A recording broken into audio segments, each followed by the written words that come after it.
Hey guys, Luna here, and welcome back to our life. Last we left off, we had some interesting times with our families, but now we're actually going to be making our way through dinner. Saying what is that difference? Sunlight shone through the windows as you sat in your living room, your home phone pressed to your ear. Cove was on the other end. It had been shaping up to be an ordinary day like any other, until Cove had to call unexpectedly. He sounded unusually nervous greeting you. You listened silently as he kept talking, his words stilled. So I was just wondering, do you want to come over to my house for dinner tonight? The question had come out strangely, almost like he had rehearsed it a few times beforehand. Your eyes widened a little. You hadn't expected this to be the reason behind the call. Yeah, I'll go. That's, Huh? Oh.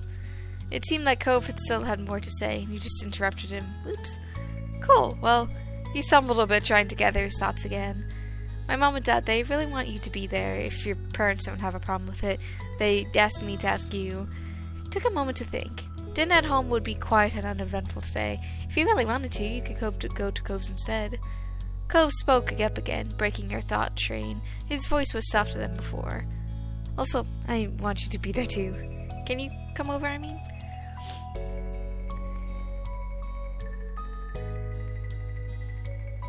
Why am I the only one invited, or did you mean the whole family? The decision wouldn't be up to you if you wanted to invite your entire family to attend, but you have to ask your moms if you can make it in that case. Mom and Dad only mentioned you, that the whole dinner thing is their idea. Pursed your lips, contemplating your answer. Alright, I'll go. Thanks, Luna. I'll let them know when I can. You sounded noticeably relieved by your response. Was you coming over for a dinner today? That serious? He had spoke to you a little while longer to explain what time to come over and other details, then you hung up. And that was that, for now anyways. Soon enough, the sun dipped out of the sky and evening came. It was time for you to head over to Cove's house. After letting Elizabeth know you were leaving, she didn't look away from the TV, just grunted. You made the small journey across the streets. You knocked a couple times on the heavy door to their condo. As you waited for an answer, you found yourself contemplating being a guest while both of Cove's parents were there. It was exciting. You had thought today was going to be boring, but it turned out to be much more interesting. You didn't get too much time with your thoughts, though. The door opened soon enough. Cove's mom, Kira, stood in the frame, smiling warmly at you. Come on. Hey, Luna. Welcome. Please come in. She opened the door wider and moved to make room. You stepped inside, allowing her to shut it behind you. Thanks so much for coming over. I know it was kind of last seconds. Thank you for having me. Of course. Of course, just make yourself at home. It's not my home, but I've been given permission to say that. Hey, Luna, welcome to our humble abode. You jerked your head toward the sound of Mr. Holton's voice. He waved at you briefly from the kitchen, with his back turned with a large spoon in hand. Hope you're hungry, because I'm making up a lot of tasty stuff. True to his word, you hear something sizzling on the stove. You closed your eyes and inhaled. It smelled spicy and savory. With Mr. Holton busy and Cove nowhere to be seen, it was just you and Miss Kira. She gave you a wide smile. Sure is. Well, I've been barred from cooking the entire time I'm staying here. Can you believe that? She nudged you with an elbow. Mr. Holton scoffed good-naturedly, then spoke from over his shoulder. You're on vacation, Kira. You need to accept that already. She yelled back, amusement obvious on her face and in her tone. People still cook when they're on vacation. Everyone's gotta eat. It's not like I'm a celebrity who can go out to every meal or hire a private chef. Sorry. Well, in this house, you're a VIP. Kira smiled and shook her head quietly. Then she turned to face you once more. Well. Sorry about that, Luna. Here I was trying to strike up a conversation with you, and Cliff had to just butt in. I don't butt in. She eyed him, chuckling in disbelief. He wasn't exactly disapproving her point with that. Kira leaned over to whisper to you. It's okay, he liked to be included, but since Clifford insisted on cooking all by himself, he'll have to wait. The two of us can chat. Her next question continued to be said in a hushed tone, just to be safe. So? How are you doing? I'm good. Kira didn't seem to be too convinced by awkward phrasing, but she nodded anyways. She opened her mouth to say something more, but lightly pounding footsteps caught your attention. You checked to see Cove emerge from the hall a few moments later. He might have heard all the commotion and left his room to see what was going on. He quickly took stock of the situation. Luna, hey, thanks for being here. There was nothing unusual about the words in this greeting, but you could tell something was wrong the way he looked like he wanted to be anywhere but there. Hey, weirdo. Cove frowned at your playful greeting. Weirdo? Yeah, 'cause you're being all weird. He huffed, but he didn't deny it, which meant that he knew he was acting off too. It was when you glanced away from Cove that you spotted his parents watching the two of you interact. Cove noticed their stares too, meeting them with narrowed eyes. So... Are we having dinner now? Not yet, bud. Still cooking. Alright, I'm gonna go back to my room. As he turned to leave, he bent his head to the side to face you. You coming? The question was quiet, but you heard it clearly. You smiled, pleased that he asked, and nodded in an affirmation. Cove turned fully and made his way down the hall. Have fun, you two. I'll call you when food's ready to go. With that, you followed after Cove. The two of you made your way down the hall.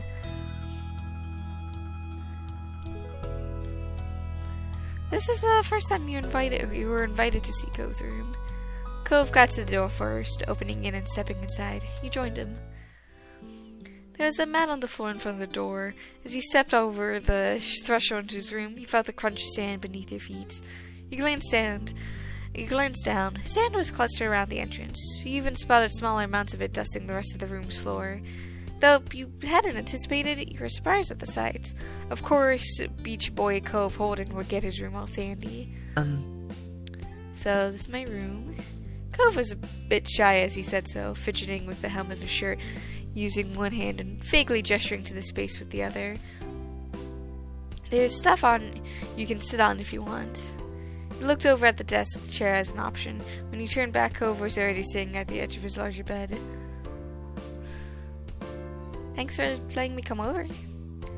I should be the one thanking you. You referred your bro at the shifty reaction to everything, but you could tell he wasn't in the mood to talk about it right now. You sat down on the chair.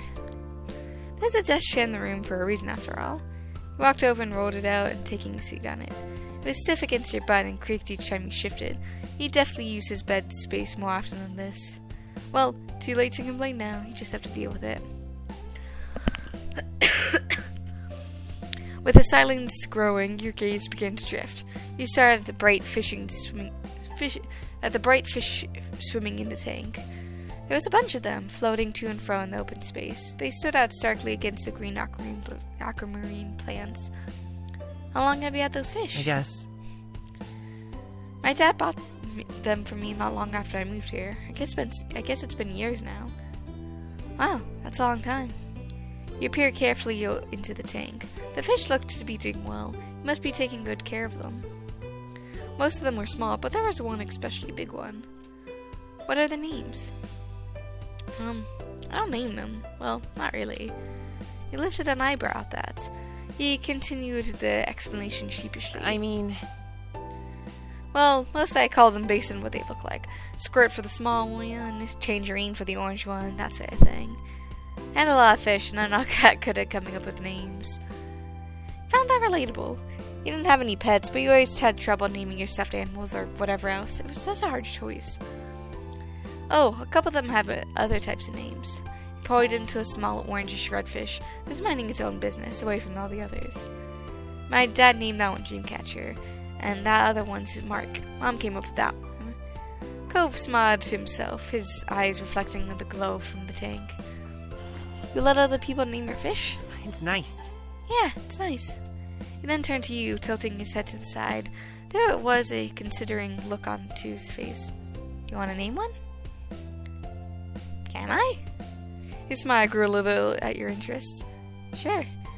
There's a few who don't have names right now, the new ones. You can pick which one you want to name. He pointed out each of the recent acquisitions out to you. The first one was the smallish fish in the tank. It was completely orange and zipped all over the place, running laps around the others. The second was slightly bigger and red, its tail dotted with black spots. It almost resembled freckles. The last fish was the biggest one. Its multicolored scales rippled under the bright lights of the tank and slowly made its way across the vast expanse. You went with the middle one. Cove only nodded at your answer, waiting you to decide a suitable name. You watched the fish closely as you chose closely. As you did, a name eventually came to you. Type in a name. I'm gonna do Ladybug. Alright, it's Ladybug. With that, his attention moved from you to the tank. He peered fondly at it with its inhabitants. He smiled proudly at Ladybug as it swam through the tendrils of the plants, disappearing then reappearing soon after. You know, I'm not allowed to have any pets in my house, not even fish. The corners of Cove's lips turned down at that. That doesn't sound fair. It's not like fish would make a mess in your house or anything. You just gotta take care of the tank and feed them and they'll be okay. I don't mind it too much. You have to do so much for a pet. It's a lot of work and responsibilities. My mom take it super seriously, and that's why they don't want to just get one. That's true. Your current conversation brought you to a memory from years ago. You launched into it without any warning, earning you a brief, confused look from Cove. One time, Elizabeth, came back from playing at the beach and just shut herself in her room. She only came down for food, and then she ran back upstairs straight after. It was kind of weird. My mom didn't think much of it at first, though. But then at night, Mom went into her room to say goodnight and started screaming. Mom and I ran over to see what happened. Lizzie had brought this huge lizard in her arms. Cove's eyebrows rose at that. He leaned forward in interest. Really? A lizard? Where did that come from? Elizabeth said she saw it half buried in the sand and didn't know what it was. Then she pulled it out and got her answer. So she brought it home. She hid the lizard in her room for most of the day because she wanted to keep it. Mom and Ma were not happy. They worried about putting it out during the night, but she was going to have to let it go in the morning. Lizzie was really upset. She did bring it back to the beach eventually, but she wouldn't talk to anyone for days. When she did get over it, it was almost like it never happened. You laughed, thinking back to that time. Elizabeth had always been stubborn, but when she was younger, she forgot grudges quickly. Now it wasn't so easy. Cove had been quiet for most of the story, apart from the reveal of the lizard. He had a thoughtful look on his face. Can't even imagine what it'd be like to have a sibling. Gave a serious thought to his statement before you told him.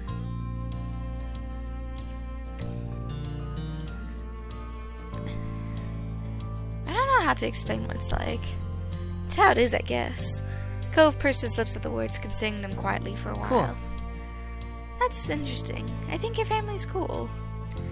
He didn't have much else to say, though while on the topic of your family, you considered your relationships with your moms too. They were the absolute best. You couldn't have even considered having another opinion. You couldn't even have better parents. Well, say what you want about them, but at least your moms never tried to pay attention to be your friends. Though the thought prompted you to look over at Cove. He probably still didn't know what happened. You doubted that Mr. Holton mentioned it, and you never had. You wondered if you should tell him. It was a long time ago, but you were keeping it a secret from Cove.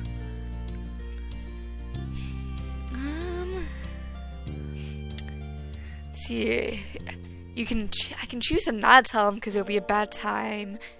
Not tell him because you weren't sure how to react. Not tell him secrets are meant to be kept. You didn't tell him. You didn't want to have that talk with Cove, or you decided to. I'm gonna go with you didn't tell him because you don't want to have that talk with Cove. Maybe you would in the future, but you knew you weren't right now. Time passed, but you didn't really notice. The two of you were busy, making plans for the rest of the summer and chatting about your respective days.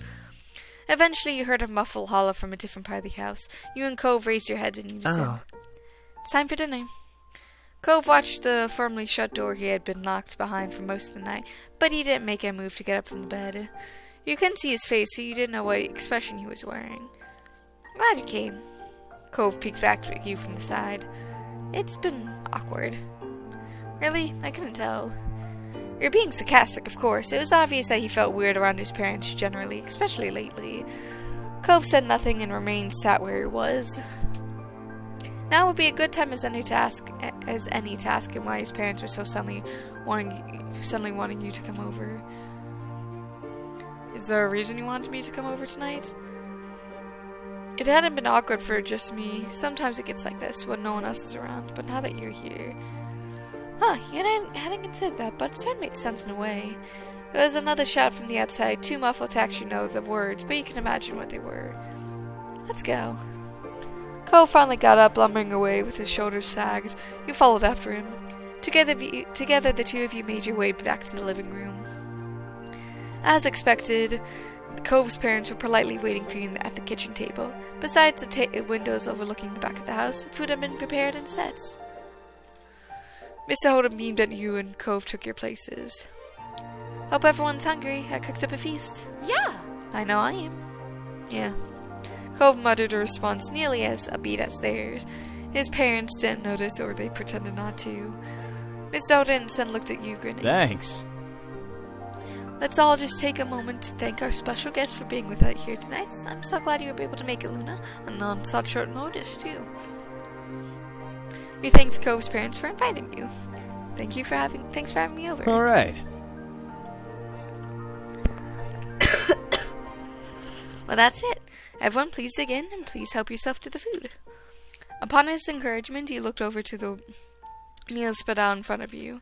There's a large garden salad in the center, surrounded by a variety of Mexican dishes. There are lots of sides and optional sauces to add. This kind of surprised you. You had no idea what you expected for dinner, but it wasn't this. Utensils and plates scraped and clinked together as the group began filling their plates. Cliff, could you please pass the salsa verde? Of course. Thanks. Thank you. Let me just say, you really did outdid yourself tonight. I'm so jealous. Jealous of what? Your cooking is nothing to sneeze at, Kira.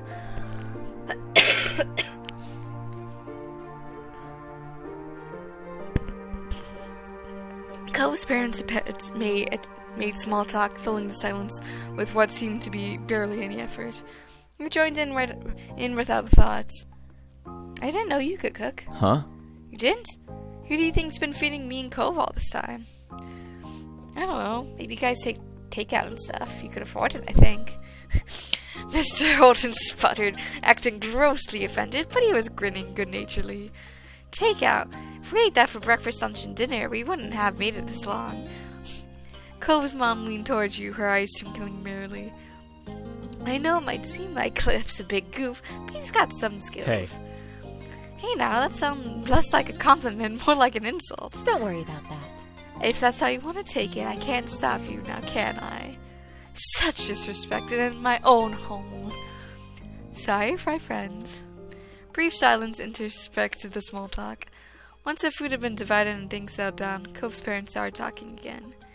Now then, you sat in your seat and when you noticed they were both looking at you. How's it going? How's everything been going over at your house? Are your moms well? You been keeping busy this summer? Or maybe you're just trying to take it easy during the break?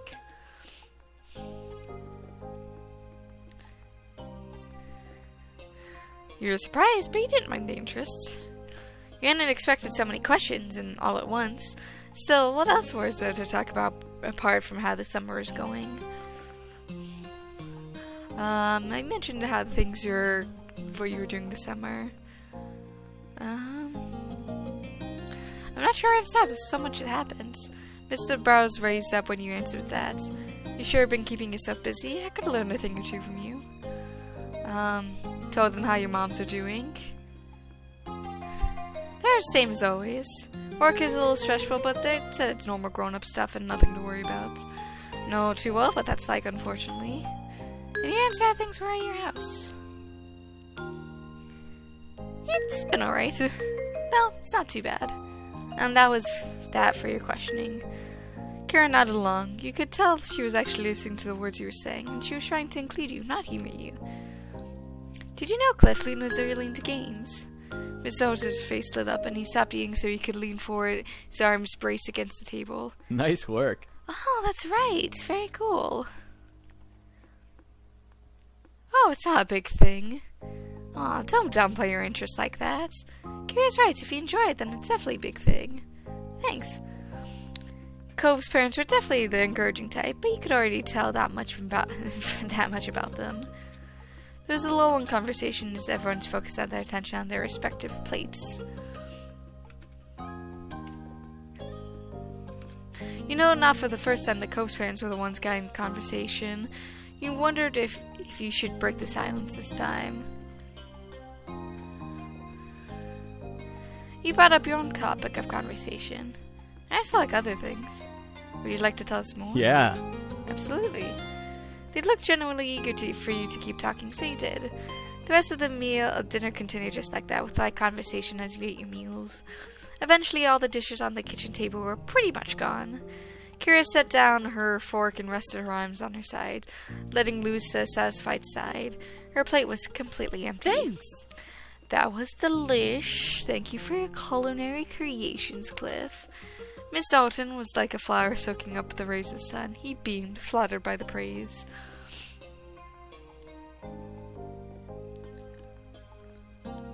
You ate a good amount to be pleased. It had been some work, but at the end of dinner, your plate was clean. Cove successfully kept his presence to a minimum for the full meal. He was slumped over, even now toying with his silverware. His parents practically only talked to you. Most attempts were to entice him to join the conversation had failed. Then again, Cove didn't talk a lot unless it happened to be in the mood for it, so you weren't surprised things ended up this way. You didn't get much time to contemplate Cove's situation because your attention was taken by Mr. Holton's pointedly clearing his voice. Not to sound like a broken record, but thanks for coming, Luna. I'm glad we finally got the chance to have you over for a real dinner. What? What? Did I hear that right? This is the first time Luna's ever had dinner here? Why in the world haven't you invited them over sooner? Cove was always the one going over to Luna's house until now. I mean, how was I supposed to reject the generous offers of the mayor's family to host my kid? Kira shook her head, but her amused smile she was sporting told you that she wasn't actually mad. This guy, honestly. The three of you looked at Cove in unison, his small sound being more than enough to get the focus on him after all his silence. By now, he stopped fiddling with his fork. I mean... Would it be alright for Luna to stay over, for the night? He shot a shy glance and then smiling a little. If you're cool with that. Mr. Holden's shoulders stiffened. He sat up straighter, eyes darting back and forth between you and Cove. His mouth opened, but not a peep came out. He'd never seen Cove's dad say no to him before, but this was different than the usual request. It wasn't so simple that Mr. Holden was lost. Then Cove's mom reached out and took a handful of his shirt collar. She pulled him closer. She glanced at you before leaning in and bringing a hand up to their face. The two adults whispered seriously to each other. Cove's eyes opened wider. He leaned forward as if that would help him overhear his parents' conversation. Mr. Holton kept gesturing with his hands, while Kira made sure he didn't get too far away with all his movements. Every now and then, both of them would watch you and Cove out of the corner of their eyes. And it seemed like they were fighting to you. It didn't seem like they were fighting to you. They looked more like some kind of tiny sports team having a private huddle. After a bit, they broke the group up. They moved back to sit properly in their chairs. You snuck a look to Cove. He stared at them expectantly. You were eager to hear their verdict, too. Well, Kira and I think that should be fine, but... He lifted a finger dramatically, his brows raising as he met Cove's gaze and then your own. We have to talk with Luna's parents to make sure they'd be comfortable with it. If they are, we can arrange for a sleepover to happen on different... arrange for a sleepover to happen on a different night when everyone's more prepared. If Luna's folks don't like the idea, there's nothing we can do. He finished the mini speech with a huge shrug using his full arms. He also checked out Kira from the corner of his eyes and gave her a crooked smile. She nodded approvingly and grinned back.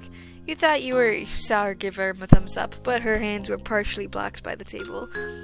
They looked so pleased with themselves over their answer, but they just passed the actual decision on whatever it was right or right or whether it was alright or not to someone else, namely your parents.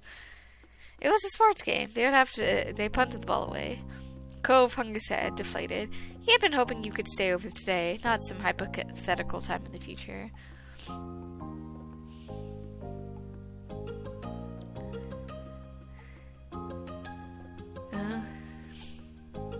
Hey, you can always sneak into my room again.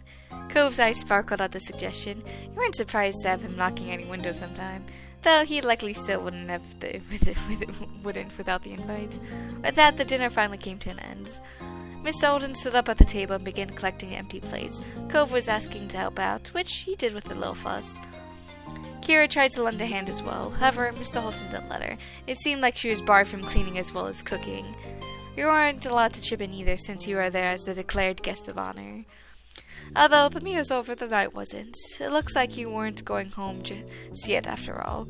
You were asked to wait on the couch. While Cove and his dad were cleaning up the mess, Kira disappeared down the hall after shooting you a wink. It was a bit strange, sitting by yourself while everyone else was had something to do. Luckily, you weren't alone for too long. After a couple of minutes, Cove's mom returned with a deck of cards in hand. She strode into the room confidently while shuffling. Ooh, that's gonna be fun. So, who's up for a few rounds? Cove and his dad looked over their shoulders to the question. They were mutually intrigued by the cards in her hands. She beamed at their expressions and stepped further into the living room, ignoring the couches, and she sat cross-legged on the floor by the coffee table. She turned to you and gestured at the space beside her, smiling invitingly. You accepted and followed her lead. The living room, the carpet was soft, though the hardwood floor underneath could definitely still be felt. Kira did an overhead shuffle while she waited for the others to finish their tasks. The smile had left to leave her lips. Great! This is going to be good. He enjoyed her enthusiasm. Cove's mom was funny, upbeat, and easygoing. He leaned closer to watch her expertly shuffle the cards.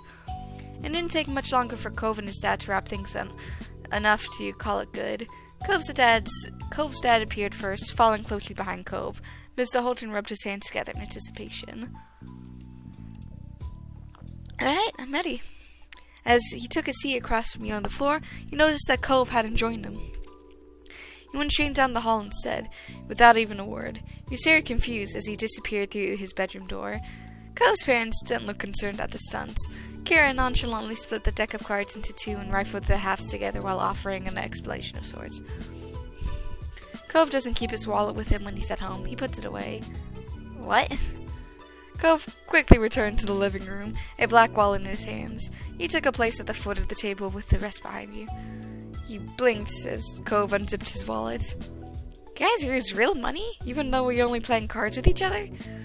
While you sat there, your hands idly in your lap, the three of you shoot looks at one another and size each other up. Yeah.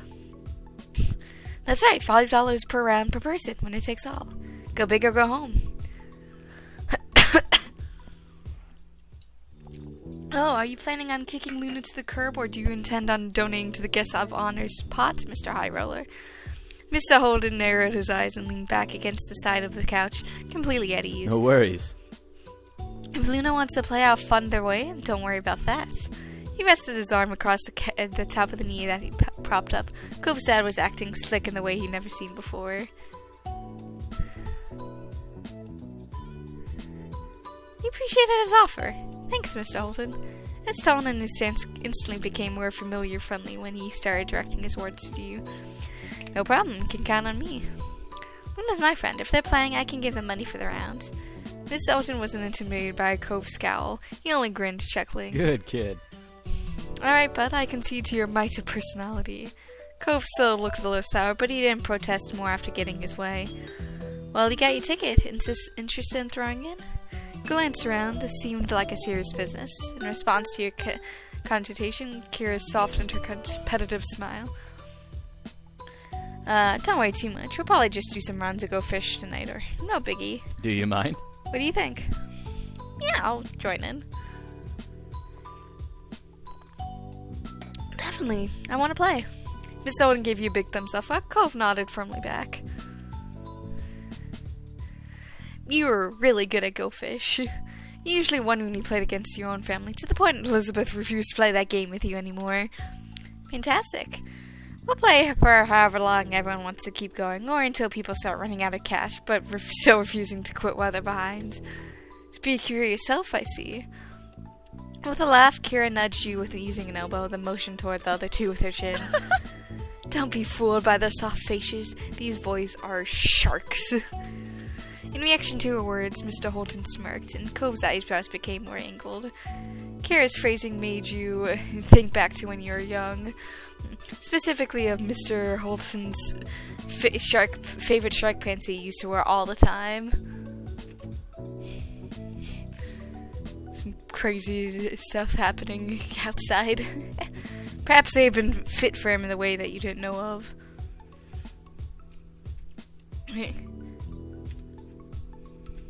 You could feel the tension in the air.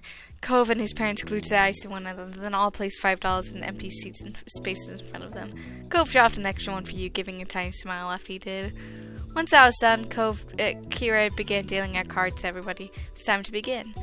The first round came and quickly went, with the groups getting into a groove of things. You won right away, which meant you had money to keep playing after the second round. You're a natural. Nicely done. You better keep those wits about you for the next round, though. As the night went on, so did the games. Mr. Holton would jokingly shake his fist whenever someone other than him got a pair. Kira acted as a news anchor, reporting on every move everyone made by speaking into a curled fist. Cove was still a few words, but now they became more focused on the game instead of being overcome with awkwardness. Most of the time, you even spotted a smile on his lips. You won quite a few games, to your delight, and you have a hefty money pile on your side of the table. You must forget paying Luna's way in now, huh? No way. Luna might be beating me, but they're also beating you two. Cove turned towards you and smiled, looking pleased at your ability to match his mom and dad. You smirked and raised your hand for a high five, which he was willing to give you. Sweet.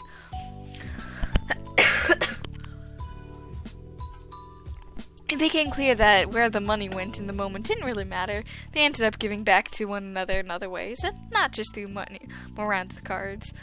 You sat back looking over the scene. A tiny smile grew on your face. Cove's family was pretty cool, you thought. You were glad you got the chance to come over to spend time with the three of them. Aw, that's nice. And that will call us here, and I hope you guys have a good day, night, week, month of your lives, and may the stars forever guide your path wherever they might lead you into the future. Bye, and hope to see you guys next time.